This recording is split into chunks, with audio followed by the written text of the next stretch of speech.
காதல் அப்படிங்கிற ஒரு விஷயம் வந்து எல்லாருடைய வாழ்க்கையிலும் காதல் அப்படிங்கிறது ஒரு இனிமையான ஒரு ஒரு சுகமான ஒரு சந்தோஷமான ஒரு மயக்கமான ஒரு காலம் அப்படிங்கிறது வந்து எல்லாருடைய வாழ்க்கையும் காலம் கடந்து தான் வரும். காலத்தை வந்து அந்த காலத்தை கடந்து தான் நம்ம வந்திருப்போம். உதாரணமாக வந்து நீங்கள் 12 வயசாக இருக்கலாம், இல்லை 17 வயசாக இருக்கலாம், இல்லை 20 வயசாக இருக்கலாம், இல்லை 25 வயசாக இருக்கலாம்.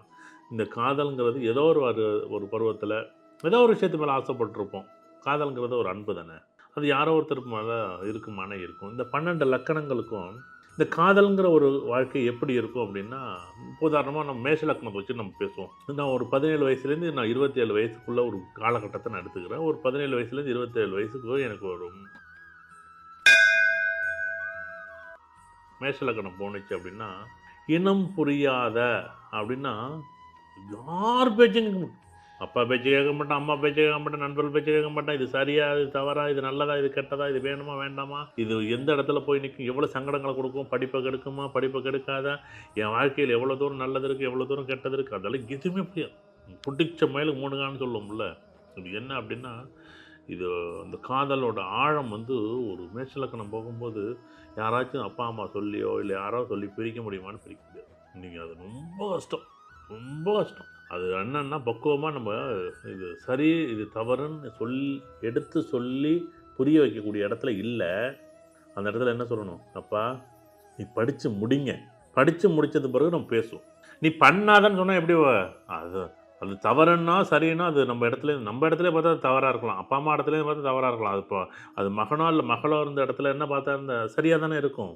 அந்த காதல்ங்கிற ஒரு நிகழ்வு எக்ஸ்ட்ரீமான கோவத்த குடுக்கும். எக்ஸ்ட்ரீமான ஒரு சந்தோஷத்த குடுக்கும். அத விட்டு நீங்க வந்து அது காதலிக்கிறது சரின்னோ, தவறுன்னோ தயவு செய்து பெற்றோருக்கு சொல்லாதீங்க. மேஷலக்கணக்காரர்ட்ட. நீங்க புரிய வைக்க முடியுமா? புரிய வச்சிட முடியுமா?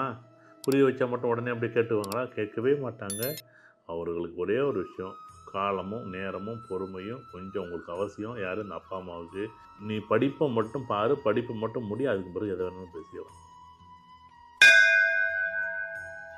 இந்த ரிஷப லக்னம் அப்படி கிடையாது. ரொம்ப ஆழமா இருக்கும், அழகாவும் இருக்கும், ரொம்ப சந்தோஷமா இருக்கும்.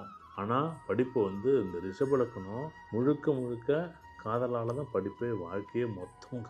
நெறைய பேர் கேட்பாங்க, "சார் காதலிக்கிறவங்க எல்லாருமே கல்யாணம் பண்ணிக்கிறாங்களான்னு?" கேட்பாங்க.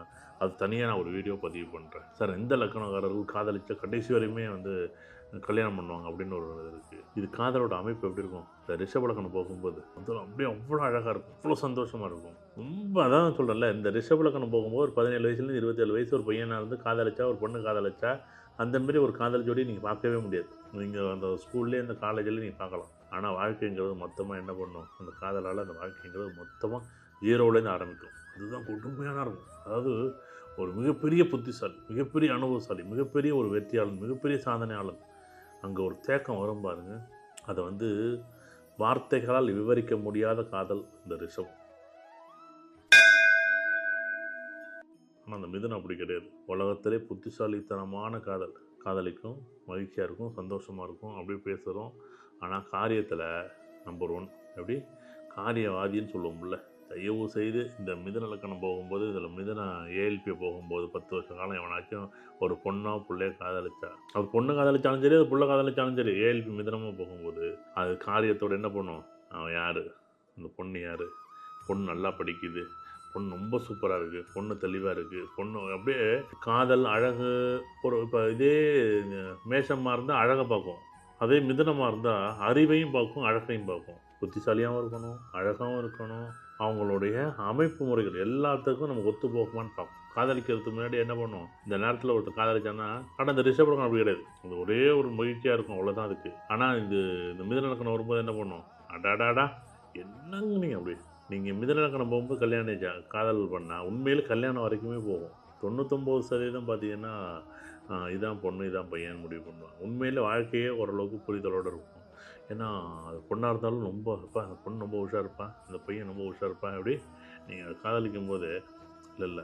அதுவரைக்குமே கமுக்கமா இருக்கும். சொல்ல மாட்டாய்ங்க, பேச மாட்டாய்ங்க, சுத்த மாட்டாய்ங்க முதல்ல. அதுதான் ஆச்சரியமா இருக்கும். "ஏய் என்னடா இது?"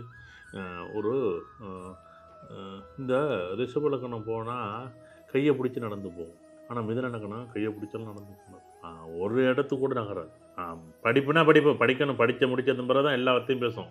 இது நான் இந்த நேரத்தில் காதலிச்சா என் கல்லூரி வாழ்க்கை வீணாக போடும். கல்லூரி வாழ்க்கையில் நான் வீணாக போனேன்னா என் வாழ்க்கை முழுக்க மொத்தமும் போடும் அப்படின்னு இது பொண்ணும் சொல்லும், பையனும் புரிஞ்சுக்கும். பையனும் சொல்லும், பொண்ணும் புரிஞ்சுக்கும். 2 பேருமே புரிதலோடு இருக்கும் இந்த மிதனம். கடகம் அப்படி கிடையாது. நீ காதலிக்கிறியா இல்லையா? எப்படி? அட என்னய்யா அது? அதுதான் ஆச்சரியமாக இருக்கும். அப்படியே அது அது என்னென்னா ஆர்டர் போடுற மாதிரியும் தெரியாது. ஆனால் ஆர்டர் போடும் உள்ளுக்குள்ளே. இங்கே பாரு நீ எப்படியாச்சும் நீ காதலிக்கணும் அப்படின்னு ஒரு கட்டாயப்படுத்துகிற மாதிரியும் இருக்கும். ஆனால் ஒரு பெரிய ஆச்சரியமாக இருக்கும் இந்த காதல். அடடா என்னடா அது அது அது அவ்வளோ அழகாகவும் ஒரு கட்டன் டேட்டாக இருக்குன்னு சொல்லுவோம்லப்பா அப்படின்னு அழகாக வந்து என்ன பண்ணுவாங்க, அது ஆச்சரியமாக இருக்கும். அடடா பரவாயில்லையே. ஆனால் என்னென்னா இவங்கள்ட்ட இந்த நீங்கள் கடக லக்கணம் இல்லை கடகராசி கடகம் ஏழ்பியாக போகும்போது இந்த காதல்ங்கிறது வந்து ஏமாறுறது கடக லக்கணம் தான். ஆப்போசிட்டில் மகரம் இருக்குது பாருங்கள், அது ரொம்ப ரொம்ப ரொம்ப ரொம்ப வித்தியாசமாக இருக்கும். அது சந்தர்ப்பங்களை ரொம்ப சந்தர்ப்பங்களை எதிர்பார்த்துக்கிட்டே இருக்கும். அது சந்தர்ப்பங்கள் கிடைக்கும்போது மாறிக்கிட்டே இருக்கும். ஆனால் கடகம் அப்படி கிடையாது. அது நம்ம சொல்லுவாங்கள்ல காதலில் ஏமாறுறது பெரிய விஷயம், காதல் கண்ணீர் அப்படியே வந்து என்ன உலகமே அழிஞ்சு போச்சு. நம்ம ஒரு காதல்ங்கிற ஒரு படத்தில் ஒரு கேரக்டரை பார்த்துருவோம் தெரியும் ஒருத்தன், அவனை பார்த்தா நீங்கள் கடகத்தை பார்த்த திருமண வாழ்க்கை நல்லா இருக்கா, திருமணம் சார்ந்த உறவுகள் எப்படி இருக்கா, திருமணம் நடக்குமாங்கிறதெல்லாம் அப்புறம். காதலுக்கு மட்டும் சொல்கிற விஷயம் என்ன இருக்கான் அப்பா. ஆனால் என்னென்னா இந்த கடகலக்கணக்கான காதலித்து கல்யாணம் பண்ணி திருமணம் பண்ணிட்டான்னா அவன் வாழ்க்கையே பொண்டாட்டியால் தான் பிரம்மாண்டம் அடித்து தூள் கலப்பிடும். ஆனால் அவ்வளோ நெருக்கவட்ட போகவே போகாது. ஏமாந்து போகக்கூடிய காதலுமே கடகம் தான். 10 வருஷம் சார் எனக்கு ஜென்ம இலக்கணம் கடகலக்கணம் கிடையாது, ஏழ்பி இலக்கணம் கடகலக்கணம் எனக்கு 17 வயசுலேருந்து 27 வயசு வரைக்கும் போச்சு நான் காதலித்தேன் அப்படின்னா கடகலக்கணமாக இருந்துச்சுன்னா நீ ஒரு பொண்ணையோ ஒரு பையனையோ நம்பி காதலிக்கலாம். சிம்ம லக்கணம், இந்த சிம்ம லக்கணத்துக்கு காதல் சட்டே ஆகாது. நீ சிம்ம லக்கணம் பார்த்தீங்கன்னா அவசர காதல் சொல்லுவோம்ல, ஒரு வித்தியாசமாக இருக்கும்ல, கராரா அப்படின்னு அப்படியே புட்டின்னு இருக்கும். ஆனால் இது வந்து என்னென்னா இந்த சிம்ம லக்கணத்துக்கு ப்ளஸ்ஸும் மைனஸும் என்னென்னா அதுவே தான். அவங்களோட எதிர்பார்ப்புகளை என்ன பண்ணும், காதலை வந்து இனிமையாக்காது. ஏன்டா அந்த இந்த ஊரில் ஒரு சொல்லுவாங்கள்ல, ஏன்டா நாய் மாரி சண்டை போட்டுக்கிறாங்கன்னு. நல்லா காதலிப்பாங்க, அடுத்த நிமிஷம் சண்டை போட்டேன், அடுத்த நிமிஷம் சண்டை போட்டேன், அடுத்த நிமிஷம் என்னடா சண்டை, ஏன்டா சண்டை போட்டுக்கிறீங்க. யார்? அந்த பொண்ணும் அந்த பையனும். இந்த காதல் சம்மந்தப்பட்ட விஷயம். ஏன்னா இந்த 12 லக்கணமும் 12 விதமான எண்ணோட்டங்களை பிரதிபலிக்கும். சிம்மம் என்ன பண்ணும், இது சொல்கிறது எல்லாமே வித்தியாசமாக சொல்லும். இது விளையாட்டு பேச்சு பேசும் சிம்ம லக்கணம், சிம்ம ராசியாக இருந்தால் ஏழ்பி லக்கணம். அதே என்ன பண்ணும், சில சிம்மம் அது பொண்ணு என்ன பண்ணும், அது கட்டன் டேட்டாக இருக்கும். நீ என்ன இப்படி பேசினே இல்லை அப்படின்னு சொல்லி பிடிச்சிக்கும். அவ்வளோதான் சண்டை வந்துடும். அதை விட்டு இந்த காதல் வந்து கசக்கக்கூடியது யாருக்கு அப்படின்னு பார்த்தீங்கன்னா இந்த சிம்ம லக்கணத்துக்கு ரொம்ப கஷ்டப்படும். காதலாலே கஷ்டப்படக்கூடியது இந்த கடகமும் சிம்மம் தான். அடுத்து கன்னி. அது ரொம்ப புத்திசாலி. நான் சொல்லல, 2வது புத்திசாலி இந்த கன்னி. அது ரொம்ப கராராக அது வந்து என்ன பண்ணும், காதலிக்கும் போது ரொம்ப ரொம்ப தெளிவாக பண்ணும். அது ரொம்ப ரொம்ப தெளிவாக பண்ணும், ரொம்ப கரெக்டாக பண்ணும், ரொம்ப ஆழமாக பண்ணும், ரொம்ப அதிசயமாக இருக்கும். ஆனால் அந்த காதல் வந்து ஆச்சரியமாக இருக்கும். ஆனால் என்னென்னா காதலில் பிரச்சனைன்னு நம்ம சொல்லுறது, சார் இந்த காதலிச்ச பொண்ணில் பிரச்சனை, பையனுக்கு பிரச்சனைன்னு நீங்கள் சொல்கிறீங்கல்ல, கன்னி லக்கணம் தான், கன்னி ராசி தான். 10 வருஷம் காதலிச்சா சகட்டு முனைக்கு இவர்களால், யாரும் பொண்ணோடைய பையனால இல்லை, இவங்க சுற்றி இருக்கவங்களால் இந்த கன்னி லக்கணத்துக்கு பிரச்சனை இருக்கானா இருக்குது. இந்த துலா லக்கணம், இந்த துலா லக்கணம் உலகத்தில் எதை நடந்தாலும் சரி, உலகத்தில் நீ என்ன வேணாலும் பாரு, எதை பற்றியும் கண்டுக்காது. ஆமாம் எனக்கு பிடிச்சிருக்கு, நான் கல்யாணம் பண்ண போகிறேன், அப்படி தான் இருப்பேன், எப்படி அது அப்படி தான் சொல்லும். அதுதான் ஆச்சரியமாக இருக்கும். இந்த கன்னி லக்கணம், அது துலா லக்கணம் பார்த்திங்கன்னா இந்த துலா லக்கணம் ஆச்சரியமாக இருக்கும். ஆமாம் பிடிச்சிருக்கு, ரொம்ப ஆச்சரியமாக இருக்கும். அது ரொம்ப அழகாக இருக்கும், அது ரொம்ப கொண்டாடும். ஆனால் ரொம்ப ஆச்சரியமாக ஒரு விஷயத்தை வந்து அனுபவிக்கிறது வந்து இந்த துலாம். இந்த விருச்சகம் இருக்கு, உண்மையிலே இந்த விருச்சகத்துக்கு அன்பை எப்படி வெளிப்படுத்துறதுன்னு தெரியாது. ஒரு குழந்தைய கொஞ்சம் போது என்ன பண்ணுவோம், போய் கன்னத்தில் ஒரு சாதாரணமாக எப்படி ஒரு முத்தி கொடுத்தா எப்படி இருக்கும், கன்னத்தை பிடிச்சி கிள்னா எப்படி இருக்கும், அந்த குழந்தை அழுவும் இல்லை, அந்த மாதிரி தான் காதல். எப்படி இருக்கும், அன்பை வெளிப்படுத்த தெரியாத, அன்பை வெளிப்படுத்த அந்த ஆழமான அன்பு யார்கிட்ட இருக்கும் அப்படின்னு பார்த்தீங்கன்னா விருச்சகத்துக்கு. வேறு யார்கிட்டையுமே இருக்குது. இத்தனை இதில் வந்து அது கொண்டாடுங்க. விருச்சிக ராசி விருச்சிக இலக்கணம் உங்கள்கிட்ட ஏஎல்பி இலக்கணம் போன 10 வருஷத்தில் யாராச்சும் உங்கள் நண்பர்கள் இருந்து இல்லை யாராச்சும் இருந்தாங்கன்னா உண்மையிலே அவங்க வந்து பாசக்காரங்க, பாசத்தில் அப்படியே கொட்டிட மாட்டாங்க. ஆனால் காதல்னு வரும்போது வெளிப்படுத்த தெரியாமல் சண்டையை போட்டுக்கிட்டு, ஆனால் உண்மையிலே ஆச்சரியமாக இருக்கும். பெரிய விஷயம் இந்த விருச்சகம் ரொம்ப அழகாக என்ன பண்ணும், இந்த காதலை அழகாக கொண்டாந்துரும். அழகாக என்ன பண்ணும், எவ்வளோ தான் இருந்தாலும் ரொம்ப அழகாக கொண்டாந்து கடைசி வரையும் கூடவே வச்சுக்கிறது. ரொம்ப ஆச்சரியமான ஒரு ராசி வந்து விருச்சிகமாக இருக்கும். ஆனால் அது வந்து புறக்காரணிகள் அவருக்கு. இது காதல் மட்டும் கிடையாது. மற்ற எல்லாத்தாலயும் கஷ்டம் இருக்க தொட்டு, இந்த காதல்ங்கிற ஒரு நிகழ்வ கொண்டாட முடியாம இருக்க தவிக்கக்கூடிய ராசியும் வந்து லக்னம் வந்து பார்த்தீங்கன்னா, ஏஎல்பி லக்னம் பார்த்தீங்கன்னா, விருச்சிகம் தான். தனுசு ஏஎல்பி லக்னமா போணுச்சுன்னு வச்சுங்களேன், இந்த 10 வருஷ காலம் ஏன்டா காதலிச்சோன்னு இருப்பேன். காதலிச்சா சண்டைன்னா சகட்டு மேனி சண்டை தான். இவரும் புரிஞ்சுக்க மாட்டாரு, அவங்க சுத்தமாக புரிஞ்சுக்க மாட்டாங்க. ஆப்போசிட் பொண்ணோ பையனோ அதே புரிஞ்சுக்கிட்டாலும் இவர் புரிஞ்சிக்க மாட்டார். இவரே புரிஞ்சுக்கிட்டாலும் அவர் புரிஞ்சுக்க மாட்டார். 2 பேரும் ஒன்றுக்கு ஒன்று எதிரெதிர் துருவங்களாக செயல்படும். ஈட்டிக்கு என்ன பண்ணும், போயிட்டு சண்டையை போட்டுக்கிட்டு நிற்கும். அதை விட்டு தயவு செய்து இந்த காலகட்டங்கள் காதலை ஒதுக்கி இருக்கிறது தான், காதலை தள்ளி இருக்கிறது தான் தனுசு ஏஎல்பிக்கு நல்லது. இந்த மகரத்தை பொறுத்தவரை பொதுவாகவே எப்பயுமே வந்து காதல்ங்கிறது தூரமாக தான் இருக்கும். அது ரொம்ப அழகாக இருக்கும், ஆனந்தமாக இருக்கும், காதல் வரும். நிறைய வந்து ஆச்சரியமான விஷயங்கள் என்னென்னா, இவர்கள் எதிர்பார்க்கக்கூடிய அந்த உணர்வுகளை மதிக்கக்கூடிய யாரும் வந்து விரும்ப வரமாட்டாங்க. அதுவே கஷ்டமாக இருக்கும். அதை விட்டு என்ன பண்ணுவாங்கன்னா, கொஞ்சம் நெருங்கி பழகும்போது அதனுடைய தன்மைகள் தெரியும்போது, இந்த மகர லக்னம், ஏஎல்பி மகர லக்னம் போகும்போது நிறைய நிறை குறைகள் தெரியும்போது விலகுவதற்கான காலம் நிறையா இருக்கும்.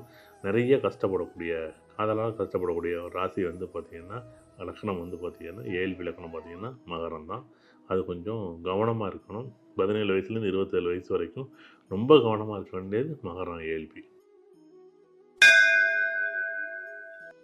ஏஎல்பி பொறுத்தளவுக்கு எதுவுமே தெரியாது. எப்படி ஆமாம் பண்ணுவேன், எப்படி ஒரு நேராக வந்து எப்படி பேசினா எப்படி இருக்கும், அப்படி இருக்கும். ஒரு கட்டன்டேட்டாக இருக்கும். அதெல்லாம் அந்த கும்பத்தை பொறுத்தளவுக்கு வெளிப்படுத்தவும் தெரியாது.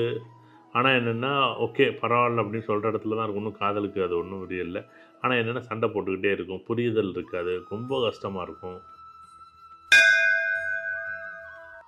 ஆனால் அந்த மீன் இருக்குது பாருங்கள், அது சூப்பராக என்ன பண்ணும், அழகாக என்ன பண்ணும், ரொம்ப மீனத்தை பொறுத்தளவுக்கு அது வந்து எந்த இடத்துல கொண்டு விட்டாலும் அது பூந்து புரட்டு வந்துடும் அந்த காதலில். அது எப்படி வேணாலும் இப்படி பூந்து அப்படி வரும், அப்படி பூந்து இப்படி வரும். இந்த கன்னிக்கும் மீனத்துக்கும் ஒரு வித்தியாசமான ஒரு பார்வை உண்டு.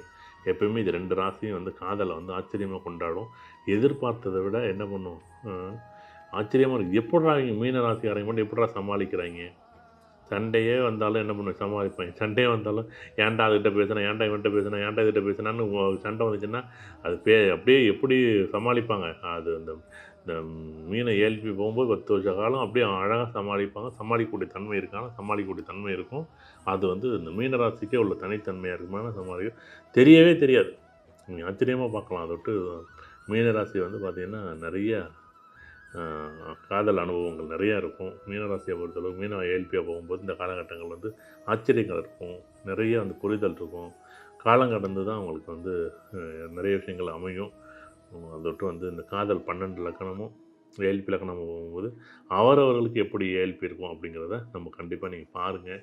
கண்டிப்பாக அந்த ஒரு விஷயம் பெரிய உங்களுடைய காதல் வாழ்க்கை அந்த காலகட்டத்தில் உங்களுடைய 17 வயசுலேருந்து 27 வயசு வரைக்கும் உங்களுடைய காதல் வாழ்க்கை எப்படி இருந்துச்சு, அப்போ ஏஎல்பி லக்னம் என்னவா போணுச்சு, அது எப்படிங்கிறத நீங்கள் தான் பார்க்கணும். கண்டிப்பாக வந்து காதலிக்கிறது சரியாக தவறாங்கிறத விட நமக்குன்னு உங்களுக்குன்னு ஒரு படிப்புன்னு ஒரு பொறுப்பு இருக்குது. படித்து முடித்து அந்த காதலை கல்யாணமாக திருமணமாக நடத்துங்க. அதுவே உங்களுக்கு சக்ஸஸ். அதுவே உங்கள் வாழ்க்கையில் மிகப்பெரிய வெற்றி வரணும். பெற்றோர்களோட சம்மதத்தோடு அந்த காதலை கொண்டாடுங்க. கண்டிப்பாக உங்களுக்கு மிகப்பெரிய வரமும் வாய்ப்பும் கிடைக்கும். ரொம்ப சந்தோஷம். நன்றி. நல்லது. அச்சயம் வளரட்டும்.